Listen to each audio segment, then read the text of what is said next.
কাইলৈ যেহেতু নতুন চৰকাৰে শপত গ্ৰহণ কৰিব গতিকে আপোনালোকক ইনভাইটেশ্যন দিছে নেকি বা আপোনালোকৰ বিধায়কসকলক যদিহে ইনভাইটেশ্যন দিছে গতিকে তেওঁলোকে যাবনে নাযায় তালৈ?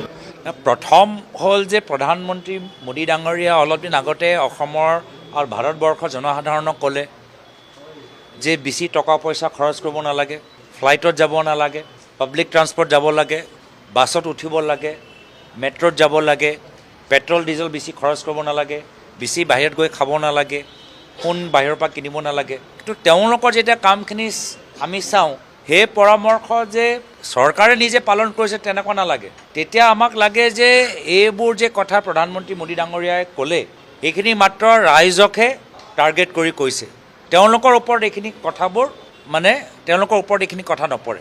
মই আশা কৰিছিলোঁ কি উদাহৰণ নেতৃত্ব উদাহৰণ।